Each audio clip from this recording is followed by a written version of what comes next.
Hey, everybody out there on YouTube, welcome to the pre-show cocktail hour. Last week, I'm sorry, let me introduce myself. I am Jay, that's Aaron. Heyo. And that's Tony. Hello.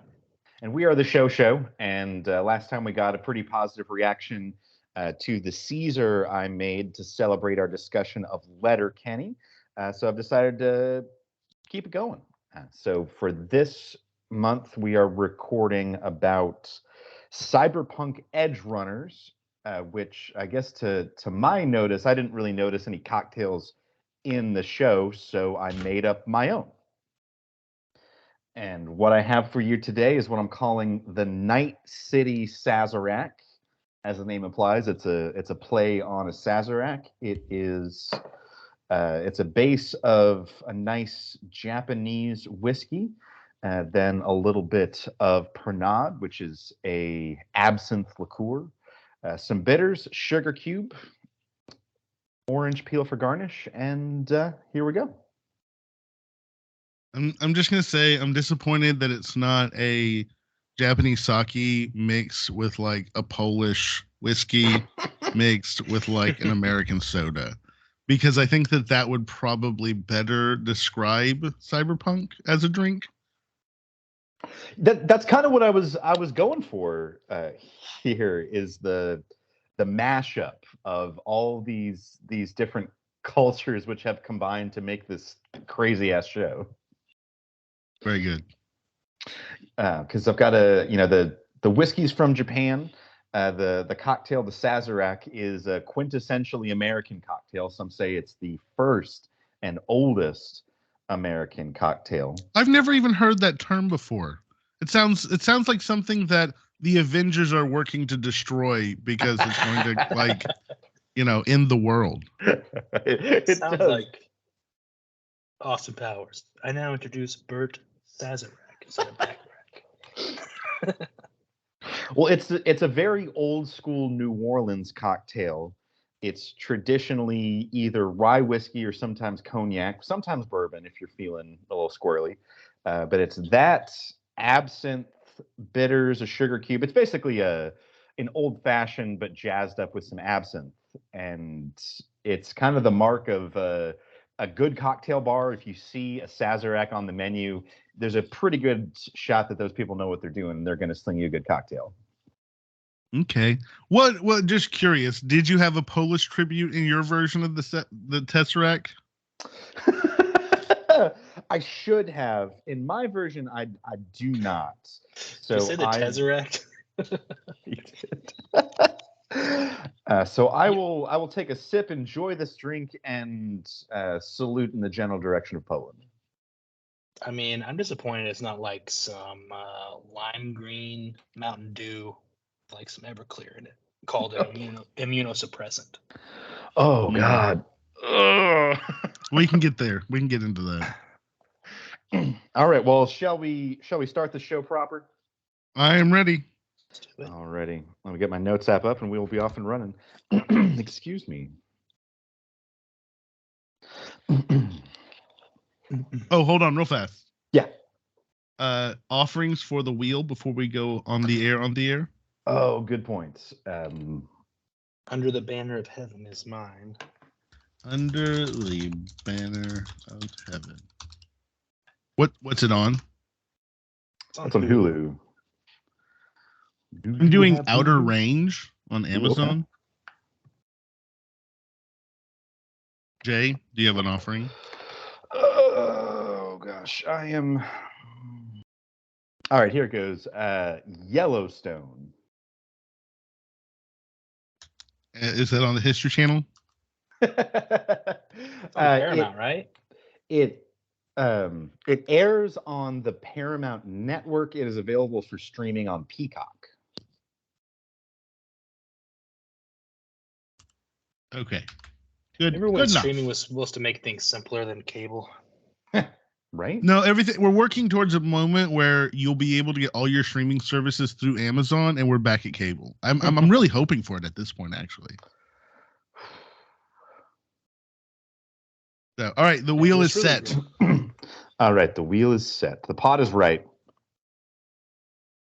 All right, here we go. Hello, and welcome to the Show, probably the world's best TV review podcast. Welcome to episode 54.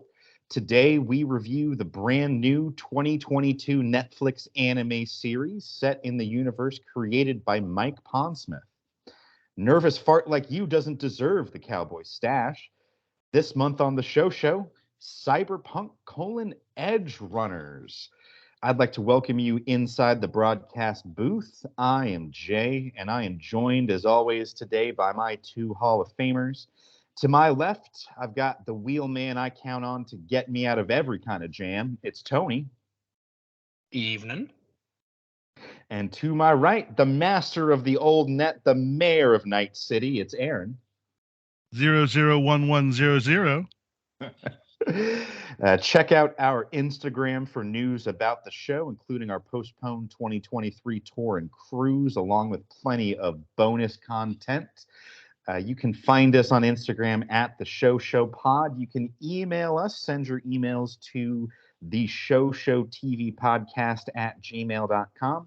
You can find us on YouTube, including our pre-show cocktail hour on Mandamus Radio. You got to do it. You can find me out there individually at jsuespante. Aaron, where can our fans find you? You can find me on the Muscoverse at Tenacious Aaron, which is also called Twitter. How about you, Tony? You can find me on Instagram at tpinquite. For those of you on the live stream, we may be able to take some calls later in the show if we have time. Get those calls lined up. Call 888-787-1310, 888-787-1310. All right, before we talk Just about... an advisement, we are using Ticketmaster to develop the queue for those calls, so there might be a little bit of a wait. Don't get mad at us. We'll of course, be... We were assured there would be adequate servers for that. We will be devastated to hear if any of you were not be able to get through. Obviously, out of no fault of our own. But boys, it's time to talk unofficial scoreboard. Tony, what you been watching? What you been playing? What you been doing? Anything for the unofficial scoreboard? I don't think last time the new Call of Duty was out, I've been grinding on that. It's pretty good. I've been waiting to play the Warzone, the Battle Royale part of it. I haven't played that yet. And then there's a new one that's kind of like a extraction-based mode called DMZ that I haven't tried either. But multiplayer is pretty good. Campaign was pretty good. I'm having a good time. It's been about 3 or 4 years since I've played a new Call of Duty, so getting into it. Go ahead. Is this the Modern Warfare squared? Yeah, it's a Modern Warfare 2. I would call it like 2019 was a Modern Warfare reboot or whatever is what I would call it, or a remake. And then this is like the Modern Warfare 2 remake, the sequel to the 2019 game, I guess. So it's like whenever they did Doom Eternal, which was the sequel to Doom, which was like the fourth Doom. No, well, it's like Call of Duty 4 Modern Warfare was like, it came out in 07 when we were like graduating high school. Right, because we had Modern Warfare then, and then we had Modern Warfare 2 a few years after that. Right. So, is this one called like just Modern Warfare? Did they drop the Call of Duty? It's still like small Call of Duty and then Modern Warfare 2. Okay. But this is like, so like those games came out, and this is like the same characters, same universe, but like a retelling of the story. Like the story is slightly different, but it's the same characters and the same names, obviously, of the games. It has been a long time since I have played a Call of Duty game. Like, they're pretty good. I don't know. Like, I think it was a lot, though. I think it was like one of the zombie ones. So it was the Black Ops generation ones. But I don't know. Like, to me, it became very much like the football game. Was it Madden, yeah.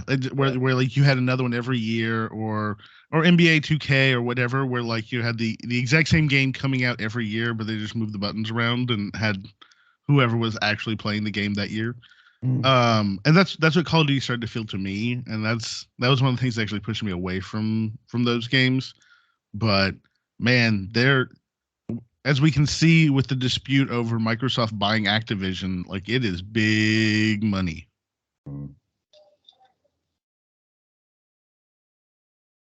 Yes, sir. And I saw Wakanda Forever. It was pretty good too. I recommend going to see it. Gives you some feels. Did they have a CG Black Panther since he passed away? Well, like I don't know if you've seen the trailer or something, like they acknowledge like the Black Panther, just like Chadwick Boseman, has like died in the movie. Like, okay. So that's already happened off screen. Or I think technically right at the beginning of the movie that happens off screen. So I didn't know if they did the thing where like, you know, Darth Vader and Luke Skywalker are like, you know, off in the distance as a hologram. Oh, like Force Ghosts? Yeah. Force Ghost Chad Boseman or whatever. Is it Chadwick Boseman? Yeah, Chadwick Boseman. I think, I don't know, in interviews I see people call him Chad, but I don't know if we're close enough to do that. I'll allow it. But yeah, it was good. You see pieces of him, but they're all like scenes from the first Black Panther and other flashbacks where he's been. Yeah, they're like flashbacks. Well, I have been watching just on and off the sci-fi original series Eureka, which I've seen before. It's not great, but it's one of those shows that I watched in college, and just like I don't know, Sci-Fi Channel back then would do these quirky, weird shows that were gambles or risk, and so they're fun to watch and they're entertaining. They're not well funded or acted, right? Like it's okay CG for that time period. But it's fun to throw on a weekend whenever I'm working on my hobby stuff. But what I'm excited about right now is I'm learning a new trading card game called Flesh and Blood, which is basically like two warriors go into an arena with armor and weapons and basically beat the living crap out of each other. And one survives and you win. So I'm having a fun time learning how to play that, and they just had a new set come out, and so I'm kind of exploring that right now. That's what a lot of my hobby time has been taken up with, is learning this new game. That's cool. All right. Jay, what about you? What are you watching? Oh boy.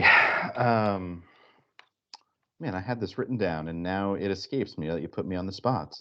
Gosh, thanks, Aaron. You're welcome. That's what I'm here for. Oh gosh. So most of my thoughts for the past week have focused on the kickoff of the World Cup. Many of us have been kind of consumed by this, and for me, it's taken the form of I know I'm going to watch these games. I know I'm going to enjoy the sport and the spectacle and the festival at all, but it's difficult to reconcile that with the realities of the corrupt organization that runs it and with the situation on the ground in the country hosting it this year. So is it the no beer? Oh, it's not just that. It's that 6,500 people, 6,500 migrant workers died to build these stadiums. If they and again, not trying to be insensitive, they died because of oppression, not because of just like they were bad at it. Like I don't know. So when the World Cup was awarded to Qatar in 2010, there was not a single stadium in the country that could hold a World Cup match. They had to build it all from the ground up, including the infrastructure around those stadiums and linking them to each other. And the working standards for laborers in Qatar are absolutely abhorrent. At least they have made improvements in the time being, but especially back in 2010, they were just absolutely abhorrent. And there's no OSHA, there's no regulation, there's no safety standards, and so it's estimated that 6,500 workers died to construct all of this. To put that into another crazy perspective, to give each one of them a decent burial, you couldn't bury them. There isn't enough space on the fields of the stadiums they built. You'd have to have 17 stadiums to bury all the workers. I mean, again, not trying to be insensitive, but that's 9/11 times 2, right? 6,500. Yeah, that's a lot. That's a lot. Like that's horrid. So yeah, this is definitely one of those things where, like, if you're a European tourist flying into Qatar for the World Cup games, it must be a really sobering moment to not be able to drink your beer while you stand there on the grave of thousands of people and you watch football being played. It's a little weird. It's a little awkward for me to be on the side of Budweiser of an issue, but here we are. Well, I saw like a post on Google News that was like, at the last minute, Qatar decides to ban alcohol sales for the World Cup, and I was like, oh, that seems like the bad thing to do for soccer players, but also having a bunch of drunk soccer fans in your country might not be the best thing that you want to have. So. Well, as recently as 2014, Brazil had, differently rooted, but they had similar laws about alcohol sales at stadiums. They were not allowed for fan safety. But under pressure from FIFA and by proxy Budweiser, Brazil changed those laws in order to allow those beer sales. And so I guess what I'm mad about, and to illustrate the absurdity of the situation, what I'm mad about is that this autocratic regime was able to buy off corrupt FIFA better than Budweiser. Come on, capitalism. Yeah. You got one job. Be better at corruption than, dictators and communists. Yeah, exactly. So if anybody out there wants to self-flagellate like I did, there's a great documentary on Netflix called FIFA Uncovered that traces the endemic corruption in FIFA and really points the finger at really where the problems are at FIFA. Exactly. I would also say that from our last episode, one of the lingering questions from Letterkenny was whether or not Tony and I would continue on watching the show, and he and I were a little split on that. But Tony, I would say I did watch the 3rd season of Letterkenny, and I would say worth it. And we don't get a lot of Glenn in season 3, but the Glenn that we do get makes it all worth it. It is so wonderful. Good. So I told you Glenn was the best. I told you that. Yeah, you were 100% right. So any listeners out there who are on the fence about Letterkenny, similar to Tony, my advice would be continue on with that show. It's not a huge investment either, right? Season 3 is what, 7-8 episodes, 30 minutes, 23 minutes, or not even 30-minute episodes. So you can be done in 3 hours with the entire season. Yeah.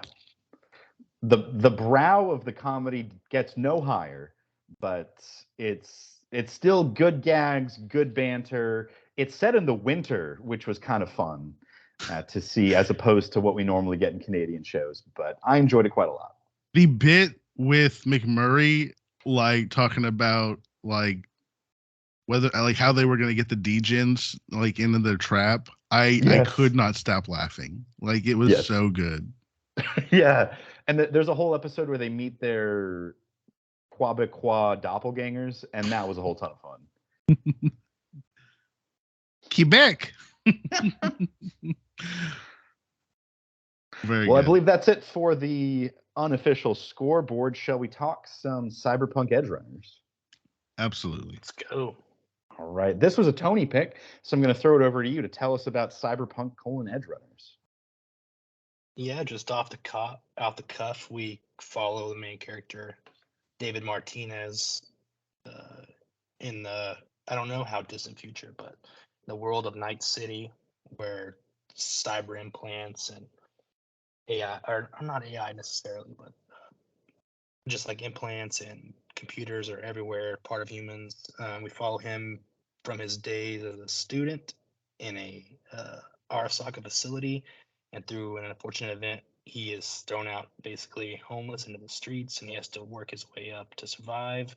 We follow that journey of him joining like a street gang essentially and pulling jobs and then eventually making powerful enemies. And well, we are a spoiler podcast, but it ends with him going up against that same corporation, Arasaka, and it's a life or death situation. He does not make it out. Yeah, there's the spoiler part. You said it, spoiler cast, right? Yeah, I was gonna do a spoiler-free-ish in synopsis, but yeah, we can just get right into it. Famously, we spoil the ending to How I Met Your Mother in every episode. The mother dies of cancer. Well, so this is an interesting show because everything I've read about it on the outskirts is that it's a one and done, right? There is no season 2. There's no plans for any continuation of this, I guess, anime universe. This was kind of made, and it's set for any of you listeners who played the game, Cyberpunk 2077. It's set a year before the events in the game. So I believe the guy that David faces off against, I can't remember his name. It's like Adam something. Smasher. Adam Smasher is like a character or boss in the game. So that's kind of like a preview. And again, knowing this about it going in, did anyone else get the feeling that you were kind of watching a really, really, really long trailer for the video game? Like cutscene hell for 10 episodes? No, like if you think this world's cool, you'll like the game. You'll like cyber psychosis. You'll like all the upgrades and the cool weapons and the cool combat. I don't know. To me, like, knowing that there was only going to be one season and it was just this kind of like thing in the Cyberpunk world, it felt a bit like a modern day promotional for the game in the form of a TV show. I guess for me, the order was reversed. So like the game came out, it's been a while now, like a couple years, I think. Maybe it was early 2020. I think you were right. And so I played through the game. So it was for me, it was kind of the opposite, where it's kind of cool. Like it was funny or cool to see like the locations or like, yeah, the cybernetic implants like that you use in the game. You see that some of the characters have those and like references to that stuff. So it's kind of like more of like fan service is too cheesy of a word, but it was more like full cool callbacks in the show. Immersive? Would you say it was immersive for you? Yeah, it was just like nostalgic because you remembered things from the game, like locations, places. There are some people in the game that you briefly see. They're not any of the characters that we interact with in the show, but you just kind of see a lot of the stuff. So, is Adam Smasher in the game? Yeah, he's in the game, and it's based on a book too, or a world or something created by. I think there's old board games, maybe. Did anyone watch this in Japanese? I did. Yeah, I watched. You did. You watched it in Japanese? I watched it in English. You went with the dubs? Oh, I went with the dubs for sure. I always go with subs. I went with dubs. So you got Adam Smasher. Cyber skeleton. They can't hit those hard ends on the word. There's Davido, and or when that guy mispronounces his name Davido. Yeah, but no, yeah, I watched it in English. So that was definitely an interesting experience. The first episode, getting the rhythm of the writing, like the text, while the narration plus the subtitles, threw me a little bit. Just because everything was in English and some of it didn't 100% match, and I was like, "Whoa, okay." That there was a cadence to that took a little while. I will say the first episode was so, how would I say this? Amphetamine-like infused. It felt so fast that when his mom dies, I didn't care. Like I just was like, I don't feel connected enough to this character to care that your mom just died like it was almost kind of comical. Like I don't know if that was the right response that I was supposed to have to it, but like it's like, oh, your mom's fine. Well, she made it through the surgery. Next show up, your payment didn't get through. Your mom died. Which urn do you want? You know, it felt like it was trying to be a commentary on capitalistic society, maybe, but or set the stage for him to be a Newsy-esque cyberpunk, but I don't know. It felt too fast. It felt like there was like, because we only had 10 episodes, we had to do 4 episodes worth of storytelling, development, character, and setting, all that stuff, universe building in 2 episodes. Mm-hmm. And those 2 episodes felt so rushed and almost unsettling to some point that I had trouble keeping up with what was going on to some degree. Like I had to rewind a couple of times, even in English. Yeah, I agreed. The world building felt rushed, and the detail that sticks in my mind, and I remember from the incident with the mom, was that it sounded like David got stuck with a bill for repairing the highway that was destroyed in the shootout between the gangsters that his mom was killed in. Yeah. And it, like you said, it's definitely setting us up to live in this world where the corporations are both powerful and sinister, but it didn't do enough to sell me on that. They didn't have the Empire blow up Alderaan. They didn't demonstrate enough how evil and to what lengths these people would go to do their evil. Well, but even then, it wasn't even the evil empire that caused the death of his mom. It was the cyberpunks that he later becomes a cyberpunk. Yeah. Like it was just random cyber wackadoos going after contracts that the corporations, I guess, pay for.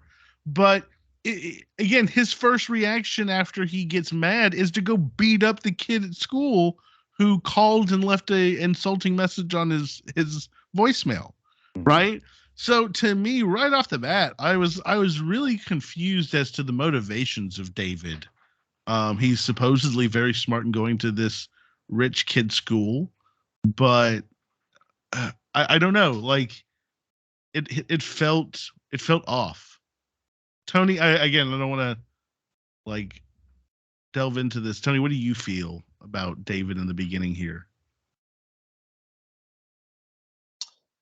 Yeah, I don't know. I think maybe just like I think I benefited a lot from playing the game all the way through. Maybe like I was used to the world like being kind of like harsh and money driven. Like if you didn't have the nicer like subscription plans to the help programs or whatever, you got left and stuff. So I guess that added enough background like world like involvement that kind of stuff didn't bother me.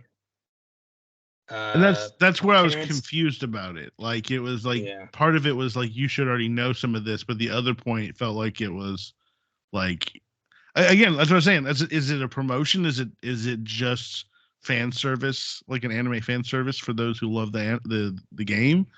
Because I felt like I was expected to know a little bit more about the universe than I did until about episode 3. I feel like episode 3 the cadence shifted significantly. Yeah, I feel like it because it doesn't like it's always talking about BDs, which are like brain dances, which are those like almost like VR videos you can watch or whatever. Mm-hmm. But it doesn't ever say that. Just everyone just calls them BDs. So like I feel like it drops you in without explaining things, and maybe that's like I guess that can be like sometimes that's good and sometimes it's bad. In this case, maybe it was okay for me since I had the understanding, but not good for people that this is their only introduction to it. Well, when we get to the cyberpunks, when we get to Lucy and Maine and the whole crew, the entire cadence of the show shifts to Cowboy Bebop, and honestly, episode 3 through 6, really enjoyed. Like, I thought they were fun, they were entertaining. I was enjoying the montages. Again, you give me a good montage, you got me. But and again, I don't know if this just gets back to the world, and I'm not as familiar with it, but it's about the from the moment Maine goes cyber psycho until the end, the show loses me pretty hard. I don't understand why David just becomes Maine. Like, he watches Maine go cyber psycho, and then there's like, you know what? I want a neck 4 times larger than when I started. Yeah, man. There's one thing I hated. It was just like chromed out buff David. Like that neck. I was happy. I mean, I like the character, but I was glad when he died because I'm like, I don't want this dude to survive this stuff and still be all like the way he is. Well, I mean, apparently, the more cybernetic that you go, the less clothing you wear, because that seemed to be a theme, is that you just didn't need clothes. Also, not trying to be crass or crude, but when David took the cyber skeleton, he definitely, it did not, I couldn't tell if he had a wiener anymore. Like, it was very an uncomfortable drawing and choice that they made in that sequence. And I could not take it serious. Like, I don't know about anybody else, but I just was sitting there like shaking my head like, what are the animation choices that they made to get to this point? Right? I don't know. To me, the ending, I felt so uncomfortable with the ending, because it's just like this shell of a human boy being massively injected with immunosuppressants so that he can fuel a slight fight against a brain in a cybernetic body. I like that. Again, that's what I'm just kind of looking at the whole situation. I felt bad for David because I was like, you're not as smart as the show portrayed you to be. You watch Maine go cyber psycho, and your response is to, I want to make sure Lucy's dream of going to the moon happens. I don't care if I die wienerless with robotic arms. Like, I don't know. The crescendo of the show at the end felt so weird. And honestly, with Lucy checked out, like for the last third of the show, David just felt boring. Like, we paid. I'm sorry, go ahead. Oh, go ahead. I would say I wish they'd just gone more like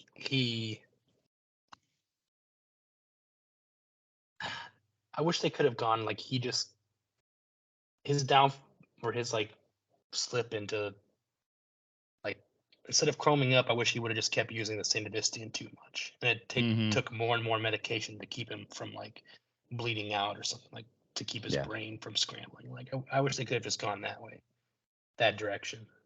Or wrestle with the morality of giving it up, like deal with the addiction. I feel like the way they dealt with the addiction was just by like, I'm gonna die in 9 days. Sounds good. And again, on the scale of people being cybernetic out, like Kiwi and Pilar and all these other people looked pretty hardcore, like cybernetic out, not going cyber psycho, right? Maine was not as, or was probably on par with some of the other people, like definitely like Kiwi. She didn't even have a mouth anymore, apparently. And yet, why there was never really an explanation in the show, and maybe the game does, as to why cyberpsychosis comes for some and at some levels, but not for others. Not that I noticed. In the game, I guess to keep you from being burdened by it, you can pretty much do whatever you want to yourself. Add as many little things, and doesn't really affect you. So there is no cyberpsychosis in the game? There is, but I guess your character's unaffected. Like there's cyber psychos running around. You're the real David. Yeah, you're the real deal. I don't know. Maybe it's something that gives you superhuman abilities and powers. Maybe that's more. Your body rejects it more. Like I guess other people's things seem to be more like cosmetic versus like huge rocket launcher arms that can rip open doors, and Sandavistans that can make you like go super fast. Mm-hmm. Well, Jay, what were you gonna say? I can't even remember at this point. Well, you didn't play the game either, so Right. like I've kind of given my 30,000-foot view of the story from like, you know, the rapid beginning, the Cowboy Bebop era to like, you know, the post main crescendo. What was your thoughts on the show overall? Like you really nailed it for me. I don't really have a lot to add on the story wise. You know, I was a big fan of Maine. To go ahead and give it away, Maine was far and away my Bobby. Yeah. You know, that older mentor character taking the kid under his wing. That was a lot of fun, and his turn into cyberpsychosis. You know, that's exactly where that story kind of needs to go. But then where David went in Maine's absence, just it didn't make a lot of sense, and I just didn't really care by the end. Maine was more emotional. Like the loss of Maine was more emotional than his mom. Yeah. Yeah. And the romance with Lucy also, it never really convinced me or grabbed me. Lucy was just kind of boring. Like there really wasn't a lot to her other than she wants to go to the moon, and at first she doesn't want to be with David, but then she does. Yeah, Lucy was my Donna for sure. Yeah. Well, how about some Bobbies? My Bobby was definitely, I can't ever remember her name, but the short girl that got crushed at the end. Was it Rebecca? Yeah. Mm-hmm. I thought Rebecca was the fun, entertaining kind of. Pilar was interesting till he got his head blown off, but Rebecca, in my opinion, was kind of the comic relief that I enjoyed in the show. Mm-hmm. What about you, Tony? Bobby's our favorite character. Well, the one that pleased you, that brought you the most joy. Okay. Yeah. Yeah, Rebecca was the most fun. I don't know. I did like Lucy. I don't know. Maybe I'm too deep into anime. You know, like this show was too more of like into my taste. Like having played the game, liking anime, where some of the things that were bother that y'all didn't like, they didn't bother me. And I did like, but I liked Lucy the character. And that's perfectly fine. Just curious though, what about Lucy did you like? Kind of like badass Lucy, just like kind of like trying to protect it from the background and like murdering all those net runners that were coming after him. But she also let him just main himself. Yeah, like, that was dumb. It felt, that was the thing that felt so disconnected in this show, is that even if Lucy was trying to help David out, to what end? Like she didn't really ask him to stop, beg him to stop. Like she told him don't do the cyber skeleton, but like there's no point when he's standing there naked staring at a lamp that she's like, maybe you should downgrade. Maybe you don't need a 14-inch robotic fist.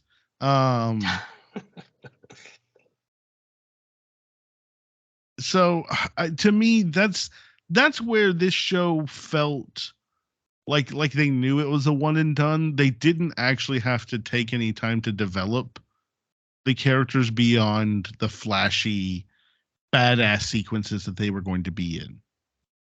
Right? It was just like, we need someone to wear the cyber skeleton and fly around with no wiener and lose to Atom Smasher. So we're going to sacrifice David Martinez on this altar of really cool animation. Because we can. Maybe if we had a longer run of the show, maybe we could have marinated in that Cowboy Bebop era a little bit more. Yeah. To build out the world, to help us understand a little bit more about the conflict between Arasaka and Militech and who the players are, and maybe develop some feelings about one or both of those. But we didn't get that, and I was disappointed.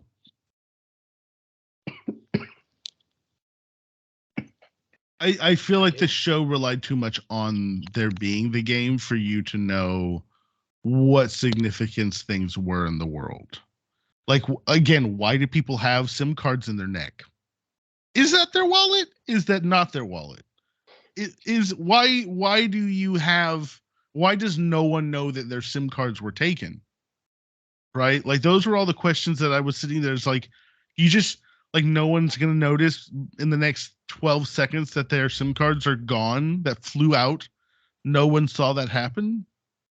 What are they that they're stealing?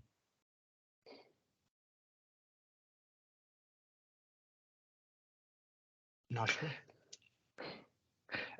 Maybe this is a criticism of the underlying world more than this show, but I was a little disappointed in the futuristicness of the weaponry, in that for the most part it was still just guns. It was fancy guns, it was big guns that could fire a lot of different bullets, but it was still guns and bullets. And maybe in 50 years I kind of wanted a little more futuristic kind of weaponry, more lasers. Yeah, fair enough.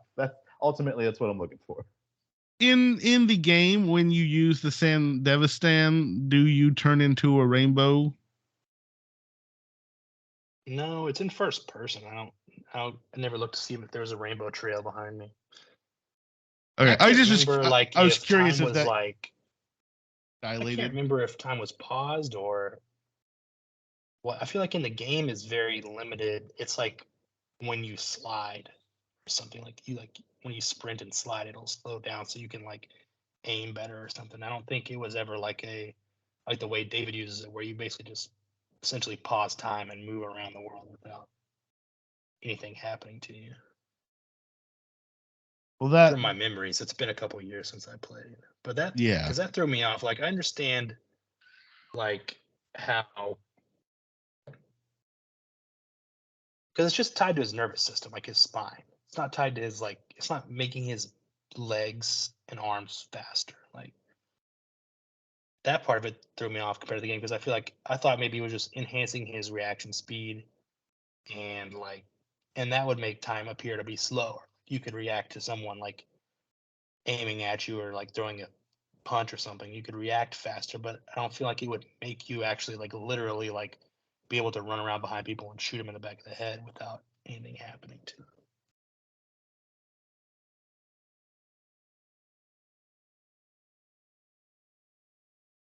Well, when they did that effect, whenever David used the Sandevistan, like, that was visually one of the coolest bits for me. Like, I really enjoyed the artwork every time he did that.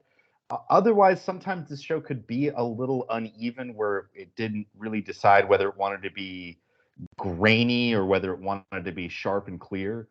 But the action sequences, especially when David was moving around with time froze, that was a lot of cool stuff.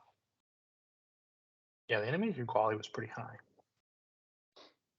I would agree. I think that the thing that was that I find funny is that, like, whenever we have violence, I always kind of like say, on the scale of like 1 to 10, how well is Jay going to be able to handle this? And I was like, we're getting some like heads blown up and arms ripped off. Like, it's gonna get up in that 6-7 range for Jay. Yeah, this had some peaks of violence that really went past what I enjoy. When people explode like water balloons, I always think of like Akira, old school anime violence. So it's not outside of the realm of what to expect in this kind of anime. Mm-hmm. But at the same time, I feel like it was so abrupt at times. It'd be like, remember, we're an adult cartoon.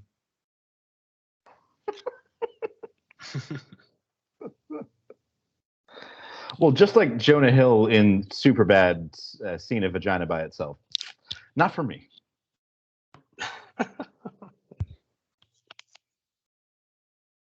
Well, letting that linger no longer. I think that for me, I think that the show struggled because it had this universe it was tied to, and it felt a little. I couldn't decide if it wanted to be a promotional, if it wanted to be fan service for people who played the game, because it didn't give me enough world building to understand some of the stuff. I had to look up some things, but at the same time, like they killed off the main character, just kind of like a one and done. So I don't know what this was supposed to be. I think that's where, and if it's just like, oh, it's just a fun little glimpse into the universe for the fans, I think that it probably knocks it out of the park. It doesn't make a whole lot of sense to me, but it probably knocks it out of the park.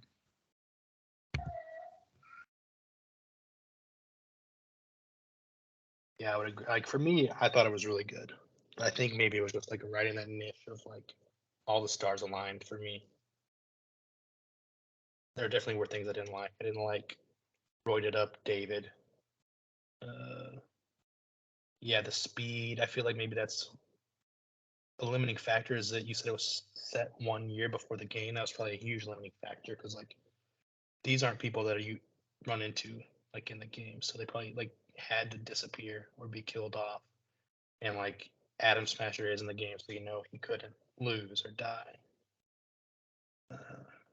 So I think that was probably a huge limiting. They probably didn't know it was going to be this good or like successful because I think it's pretty well reviewed overall.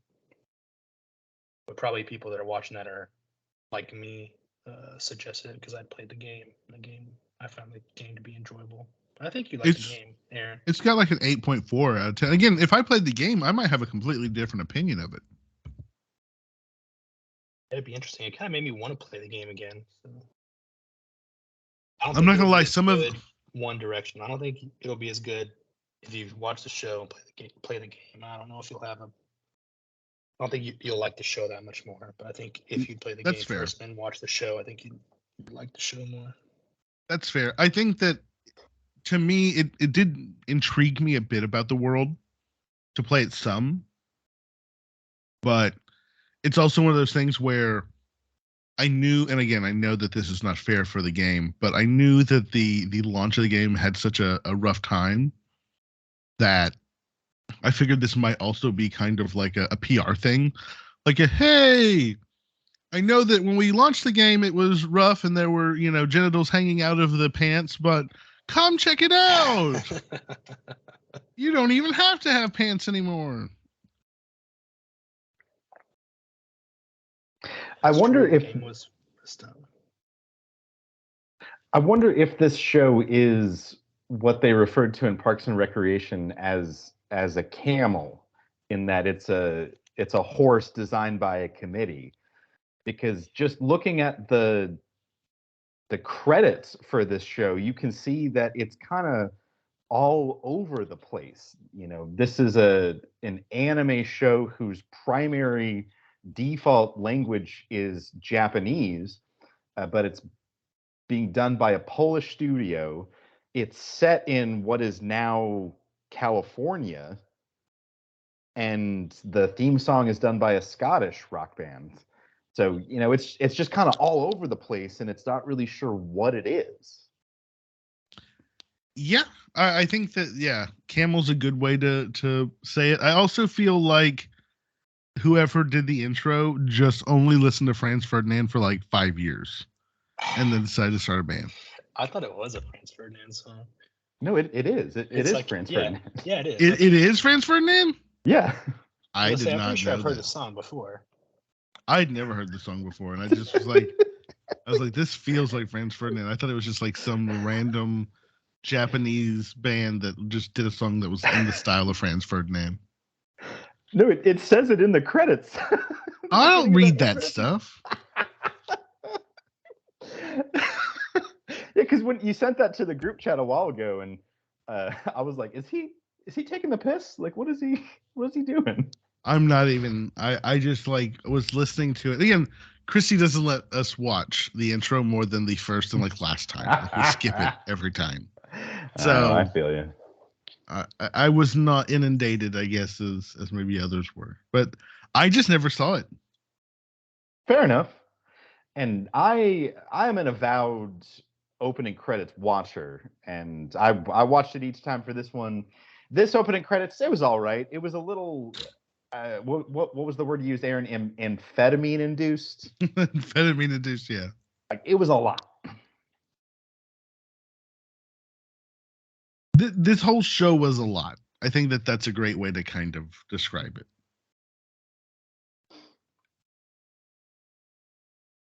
It's like if there was a second season that continued the story, I don't know if I'd watch that. But if there was like a quasi prequel series that was set during what you called the Cowboy Bebop era, I might watch that. That's what I was saying. Is like if they had just done like a Cowboy Bebop-esque show set in this with like a final stand where nobody survived, that probably would have been a better, enjoyable story. Like they could have still had the Cyber Psycho, they could have still had all the stuff, but instead of doing this whole like weird David Martinez downward spiral addiction, PSA. Like the best part of your show was the show that was like emulating a different show, which is not a great thing, but at least it was a fun time, right? And that's where I come to, is that they could have done that for 2 seasons and I would have enjoyed that anime. Yeah. Like that would have been a fun one. Even with the violence, even with the, everything, that would have been a more fun delve into this world than the weird drug-fueled, Adderall addiction that it was at the end. Because I don't know, it really goes off the rails once David becomes the leader, and like again, Rebecca and Kiwi look way more droided out than David does. And I understand he's using the Sandavistan, and maybe all theirs were just like cosmetic, eye implants. But like I remember the scene where David just gets metal lungs, and then that afternoon is like out running laps. So I don't know. To me, there was a big disconnect in what it would require you to recover from surgery. Like surgery just felt like you stop in, you get an upgrade, you got a new hand, you got, a new butthole, go on out there and start running. Yeah, you're discharged with your immunosuppressants, you're good. Yeah, that's all you need. Inject some Gatorade into your body and you'll be fine. It is sad that I feel like we could write a show that does the same things was probably better. It's like, yeah, he doesn't get chromed up, but he uses maybe the only way he feels useful is he uses that Sandavistan, but it's solely maybe he's blacking out or it's causing memory loss or something like that. Yeah, create the moral quandary where he has to decide if he wants to keep it. And then maybe he still maybe accidentally maybe he passes out and wakes up and it's that Arasaka office lady trying to wake him up and he kills her while he's going to do that job or something like that. Mm-hmm. And he's I'm not gonna him and Lucy are all right, we're not gonna use it anymore. And then the ending is the he same has to thing use it where one more time. Arasaka's coming after him because he has a resistance to it. She gets kidnapped again and he has to save the group and go rescue her by using it over and over again. And he knows that either he's gonna lose all his memory or it's gonna scramble his brain or whatever. And maybe it does. Maybe it's the same ending. Everyone mostly died and he gets Lucy out and then he dies happy or something. But that's the same plot maybe path, but a he way gets better to, show. Maybe he gets to keep his penis this time. That's the story we all want to see. I'm just saying, to me, I feel bad for this number one uncomfortable 17-year-old protagonist. Don't know how much time passed over the course of this show, since it was only set 1 year before 2077. But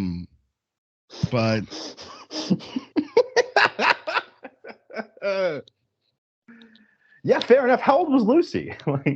I'm not sure on that front, but was this a Audrey John Justice Wheeler kind of situation? She was 18 at least because we saw her boobs. It's true. Oh, I hope so. Well, okay, so I need to get into this. Culturally, I was told by a former show member that that they do not show nudity in actual Japanese studio animation. That generally that stuff is censored, whether through bars or blurred out or something like that. And that this show was very much Americanized or westernized because it showed so much nudity. Because we got those nips. Quite a few. and in the scene where Pilar got his head blown off, the dude was taking a piss, was definitely hanging dong. Can I be so bold as to say a little too many nips? Yeah. Quite a few. Like season 1 Game of Thrones, like they're there just to be there nips. Robo nips. Yeah. Wasn't a big fan of that. So I'm sorry. No, go ahead. So is that I wonder if that means that it's similar to here in America where you would never see nips on ABC, NBC, CBS, but because this is released through Netflix and goes through a different channel, it's different. But I wonder if what you're saying is the cultural norm is much more prevalent. Tony, thoughts, feelings, concerns? I don't know. Yeah, I mean, animes don't show nudity really, so usually they cover it up with little smoke clouds or something like fog or something. When you saw the nips, were you like, "Whoa, that's out of the ordinary for an anime"? Did that for an anime, but like, I guess like the world, like Night City, like in the game, you'll see there's a bunch of like lots of nips. Sex is more like mainstream. Yeah, there's like advertisements with like sex-based advertisements and stuff. And when you create your character, you basically like customize the genitalia of your character and stuff. So it's like the world, it didn't seem out of place, and so that way, like that being so normal in that world, or I guess the world that I know. That's fair. For my Can you tell me some more about the genitalia customization? Like, how many different variables are we talking about? There's a schlong slider. I think you like. Is there a slider? It's like there's some preset schlongs. I think I'm pretty sure there's a schlong slider. You get to like choose the length or distance or something, because there was also a boob slider. Is there a girth? Yeah, I think you change the size of your boobs. I think you can pick whichever piercings you want. You can go like genitalia left, like a Barbie doll, I think. As I referred to earlier, the criticism when the game launched, one of them was that, like, I guess they didn't really kind of test all the clothing with the genital slider. So some of the genitals were just dangling out of the clothing that was designed for the game. So, again, funny. But, like, was it worth putting a schlong slider in there just to have all these problems? Like, that's what it feels like. It's like somebody's like, great idea. People love to choose a character that has a 12-inch dong.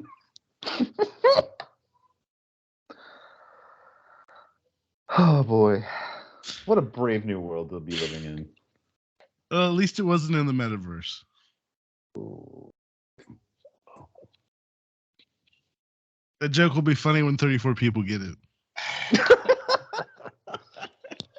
I don't like Facebook or Meta, but the Quest 2 is actually a pretty good little product there. It used to be $100 cheaper too. So is that the glasses?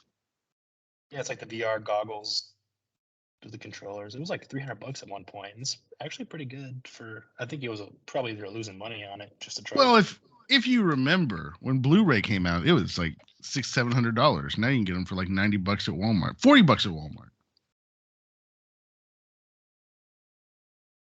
Pretty soon you'll be able to get your own Sam Devastator. Buy was like a $600 PlayStation 3 or something like that. Well, it used to be, getting your PlayStation was the cheapest way to get a Blu-ray player.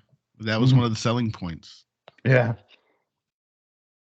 I remember trying to talk my parents into buying a PS2 because that's how we could play DVDs. Well, Chooms.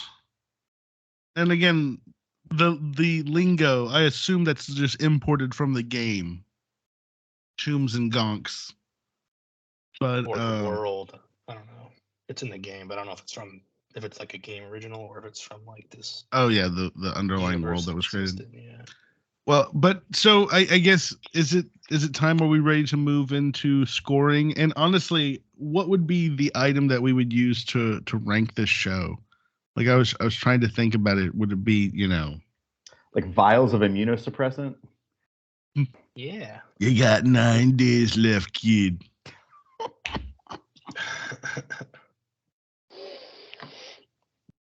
Well, Tony, you want to lead off here? I get the feeling you might be a little higher than some of us. I'll lower mine down. I was gonna come in. No. I was coming in too high. I was say my original, like if you were in the same vein as me, like you played the games, and you in general watch anime and stuff, I think you'll like it a lot. So my original was gonna be like an 8, but I think, like I was coming down off the high if I just finished it today too. So I really enjoyed it. But I think a more realistic lower score of a 7 is better. So 7 vials of immunosuppressant. 7 vials of immunosuppressants from Tony. No, I of course I want to remind everybody that our ratings are purely subjective. So you love the show, praise the show. The great thing about the show is that we also have the objectivity of the Great Wheel of Randemonium, which we'll get to. Mm-hmm. But for me, subjectively, this was not the show for me. The violence was over the top for me. That really turned me off in a lot of ways. Things I liked were the art style. I liked the music, and like we talked about, the Cowboy Bebop era. That was a lot of fun. So I'm going to settle on 3 vials of immunosuppressants. How about you, Aaron? So I come in at a 4.5, and my reasoning was that, 1, the beginning was too quick and abrupt. I felt like they skimped on the world building, and it left me with having to look up stuff to really kind of catch up. Once, like we've talked about, the Bebop era kicked in, I really enjoyed it. Like I actually was actively looking forward to the next episodes in those few episodes. Once Maine gets, KO'd, I just wasn't persuaded by the route that David's character development went. I think it was just a drive the van off the bridge kind of mentality, and it just didn't play well. So the show just doesn't land. Aside from all the genital jokes, in general, the show is a fun one and done for the aspects that we've talked about. I think that, again, like Tony said, if you played the game, you probably are not going to be as turned off by some of these elements that me and Jay were. But I also think that they could have done a better job telling this story. So that's why I give it 4.5. 4.5 vials of immunosuppressants from Aaron. That gives us a composite score of 4.833333 repeating. Of course. That puts it, as you can imagine, not that high. This is going to be, looks like it's going to be 4th from the bottom, just above Mosquito Coast, just below Buffy the Vampire Slayer. Oh, I saw there's a new season on Mosquito Coast on Apple TV now. Yeah, and looking by the data that we get from Anchor, people out there are listening to our Mosquito Coast episode like never before. It's we really shit all over that show in that podcast. Like we let it have it. So I hope a whole bunch of people are going in being like, "Oh, season 2's a lot better." We can save people. We can set their expectations so low that they'll be pleasantly surprised. The show wasn't as bad as they said. Like, I appreciate what they had to say about it, but I actually really enjoyed it. You know, the saddest part is, man, it's got my boy Thoreau in it. I like him, but you just can't put it on his back. I think this is what my wife refers to as a guilty pleasure, Tony. Like, you can keep watching Mosquito Coast. No one's going to judge you for enjoying. I don't even know if I remember where the last season ended. Oh, it was on the Mosquito Coast. No, they weren't even there yet. They were still in Mexico. Oh, okay, sorry.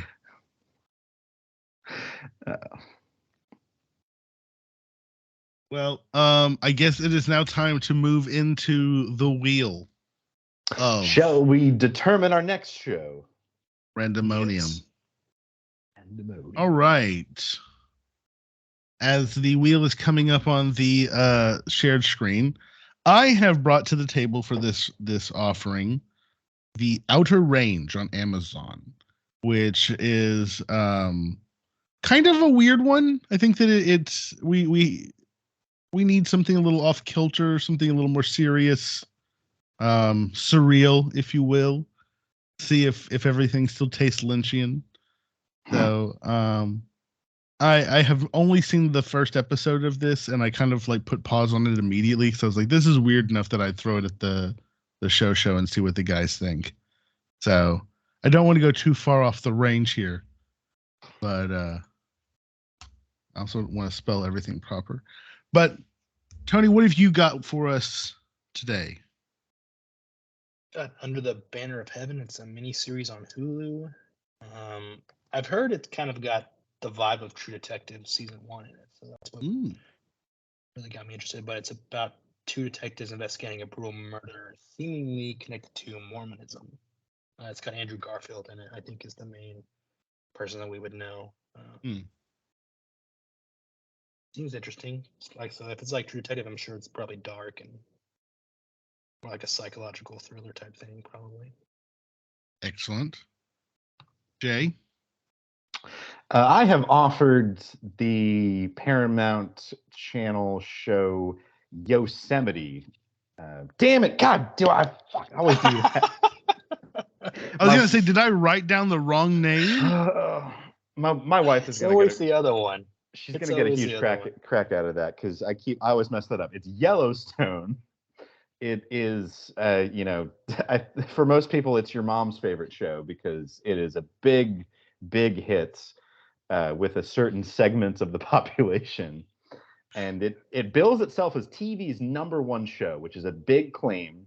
And a lot of people like it. A lot of people enjoy it. I'd like to give it a shot and see. But I have big actors in it, right? Yeah, Kevin Costner. Costner in it. Yeah, and so interesting pattern has emerged here. The show that Aaron chose, Outer Range, that is set in Wyoming. Oh, interesting. Under the Banner of Heaven, dealing with the Mormons. I'm assuming we're going to be dealing with probably Utah and the Mountain West. Yellowstone, obviously set in Montana and Wyoming and that area.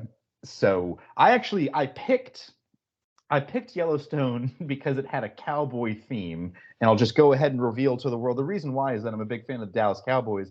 This episode is going to come out in January when the Cowboys are expected to make a big playoff run.